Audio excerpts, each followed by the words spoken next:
La historia de Anneliese Omega. Comenzó con extraños ruidos por la madrugada. Hablamos del año 1960, cuando en el convento Movimientos autónomos de los objetos, arañazos en las ya no manos. se profesaba el culto que le diera vida.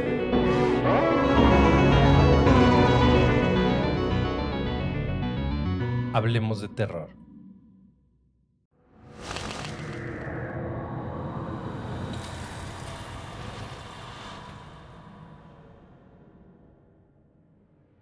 Hola terroríficos, ¿cómo están? Muchas gracias por seguir cada relato con nosotros. El día de hoy les traemos nuevamente un relato de nuestro amigo Richard Correa desde Chile. Espero que lo disfruten. Como siempre, les recomiendo usar audífonos, subir al volumen, apagar la luz y disfrutar. Esto es, Hablemos de Terror.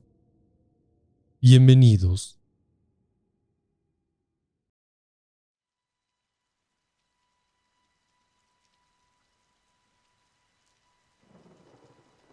No le creí.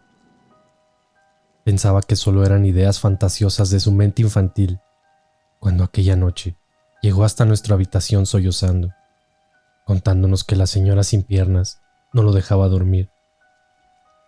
Fueron 3 noches consecutivas en que no tomamos atención a nuestro hijo. La última se presentó completamente empapado en orina. Ahora, luego de tan pavorosa e irracional experiencia vivida en carne propia, me doy cuenta de que debía haberlo escuchado. 3 meses habían transcurrido desde que llegamos a este nuevo hogar. Era una pequeña casa prefabricada y aposentada en el extenso terreno trasero de una aún más inmensa casa. Sus dueños la alquilaban para tener recursos. Si bien no era lo suficientemente cómoda, estaba perfecta para los 3, esperando que en corto plazo pudiésemos contar con nuestra vivienda propia. Nuestro arrendador era un hombre cincuentón y algo misterioso. Al parecer no tenía esposa ni hijos, y era poseedor de una mirada extraña, que por momentos me parecía desquiciada, o con algún grado de locura, irracionalidad, y también siniestra. Sin embargo, parecían ser bastante religiosos, pues su casa estaba regada de imágenes de santos, Biblias y crucifijos, lo que me pareció algo un poco anormal, casi rayando en el fanatismo. De las pocas veces que dialogamos, hubo momentos que parecía perder la noción y su mente divagaba en otras cosas o lugares y comenzaba a balbucear indescifrables palabras y desatenderse de mi presencia. Nuestra casa estaba al final del extenso terreno.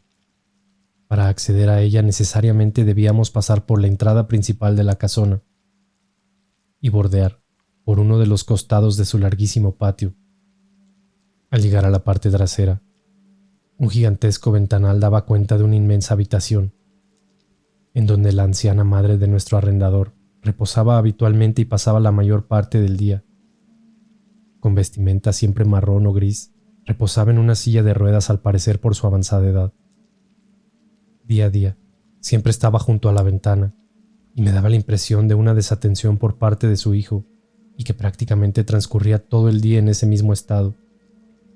No había momento en que enfilábamos a nuestra vivienda, en que no la viésemos, y con una venia a entregarle un saludo.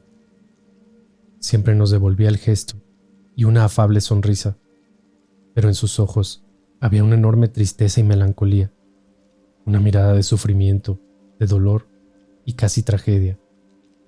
Con los días descubrimos que aquel hombre solía pasear a su madre por las mañanas, y en más de una ocasión los encontramos por la calle, regresando de las compras o bien de la iglesia. Fue en esos momentos que notamos que sus piernas siempre iban cubiertas con un manto enorme y de gruesas lanas, ocultando la mitad de su cuerpo que reposaba en la silla de ruedas. Con las semanas y conociendo un poco más de Pedro, nuestro arrendador, supimos que su anciana madre sufría de diabetes muy avanzada y por su edad le habían sido amputadas gran parte de sus piernas. Dado su delicado estado de salud, Pedro nos dio a entender que pocos años de vida le quedaban a su madre, y por su aspecto de tristeza, al contarnos de aquello y de la forma en que nos hablaba siempre de su madre, daba la impresión de que, para él, ella era casi una deidad, siendo la única mujer importante en su vida. Ahora entendíamos un poco del por qué no tenía esposa ni hijos. Toda su atención y dedicación en la vida, al parecer, había sido y estaba con ella, casi como una relación completamente enfermiza. Sin embargo, en los ojos de la anciana no se notaba aquella devoción recíproca, pues las veces que los encontrábamos juntos, lo miraba de reojo en forma extraña, como con sentimientos de odio, para luego retomar aquella tristeza y melancólica taciturna. Algo infeliz con su vida, supuse, debiendo lidiar con la mortal enfermedad que pronto se la llevaría. A los meses, comenzaron los profundos lamentos y gemidos guturales provenientes de aquella habitación. No era tan solo de día, pero por las noches y con la quietud se hacían más notorios y escalofriantes. Al parecer la enfermedad se estaba llevando ya a la anciana, o tal vez padecía no solo de diabetes, sino también algún doloroso cáncer.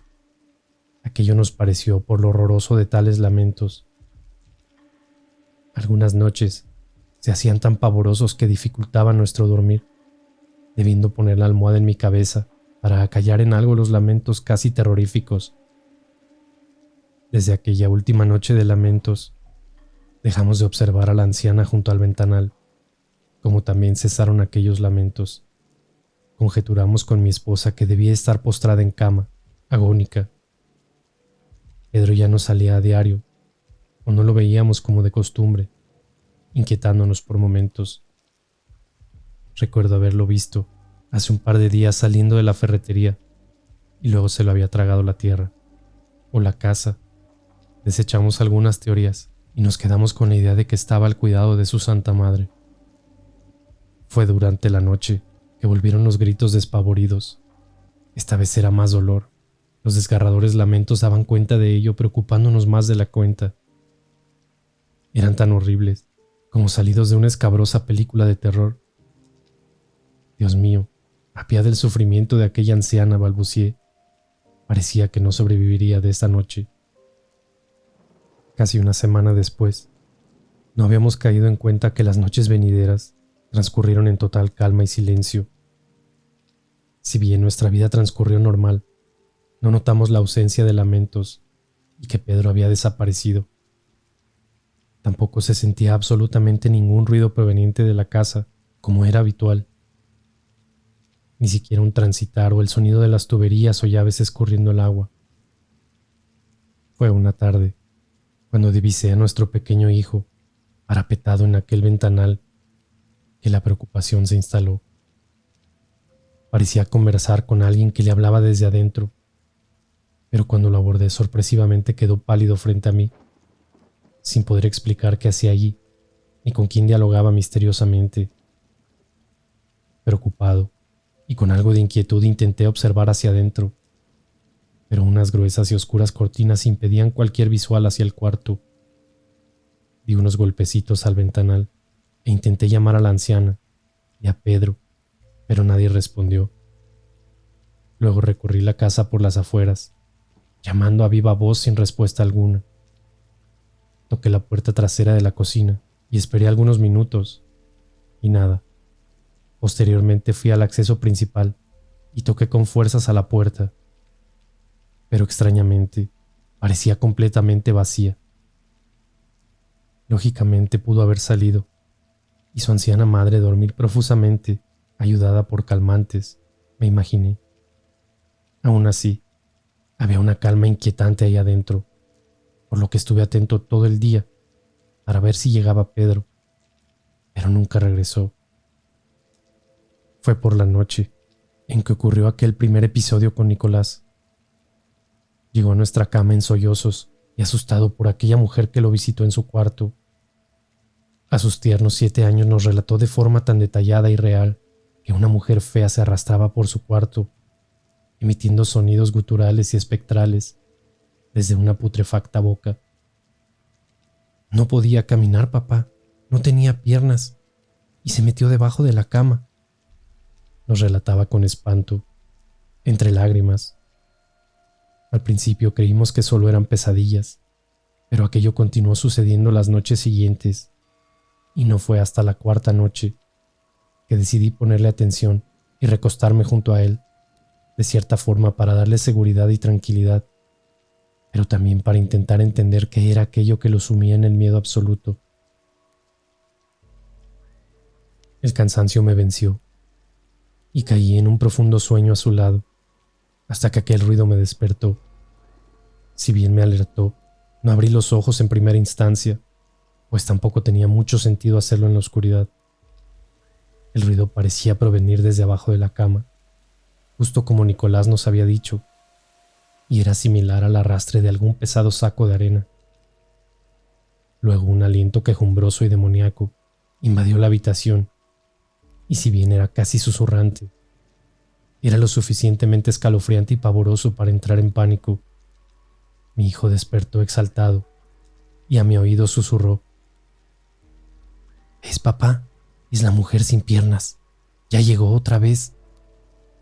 Completamente paralizado y invadido de un miedo insoldable me senté en la cama, casi pegando mi espalda contra la pared, en un acto de cierta cobardía.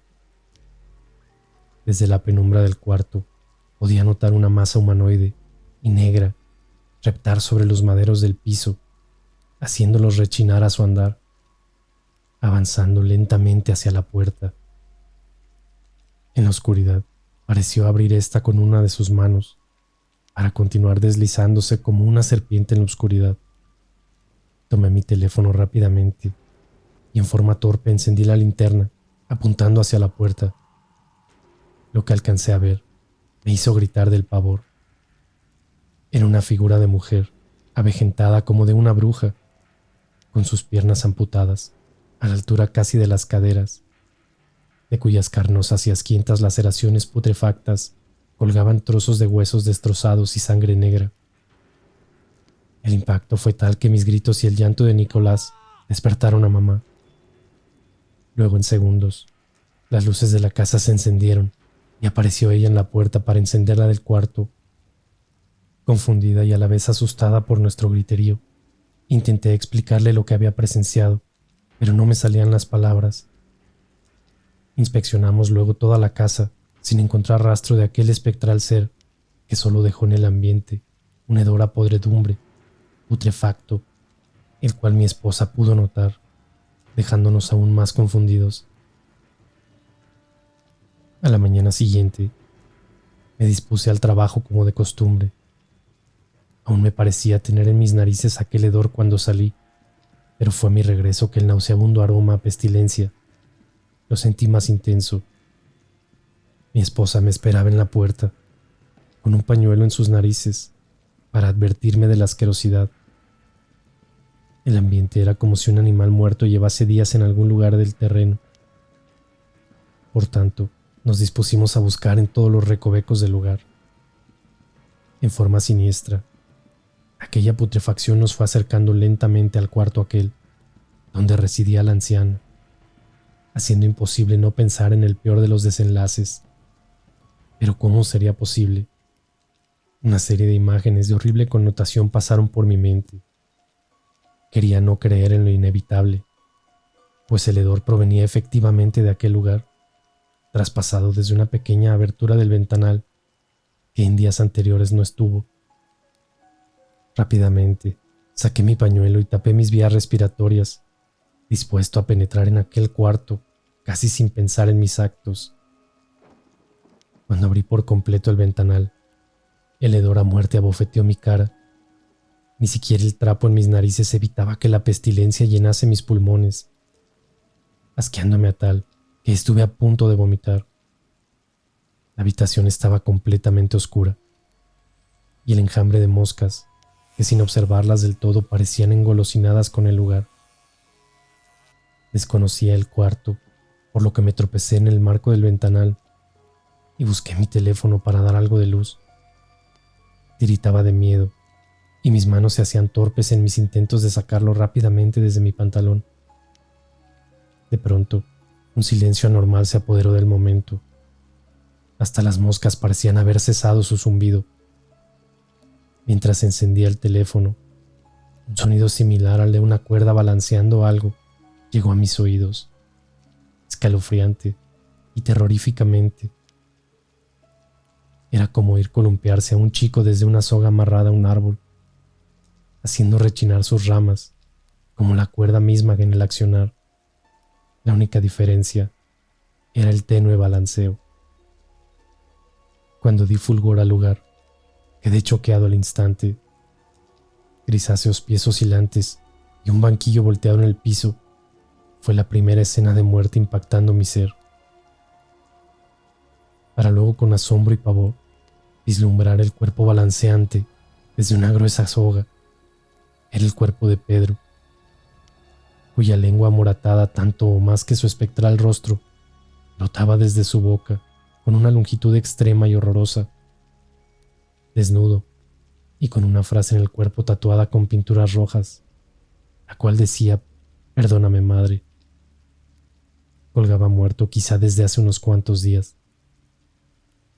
Completamente horrorizado e impactado, ordené a mi esposa que se alejara rápidamente con nuestro hijo y llamase a la policía en forma inmediata.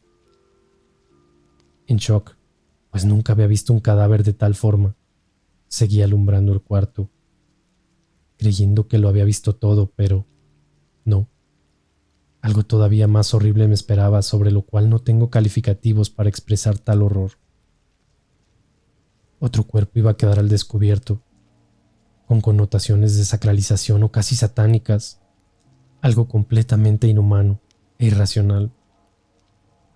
Aquella anciana yacía en la pared, colgaba desde sus brazos extendidos sostenidos por sogas, que a su vez se sostenían desde las vigas del techo.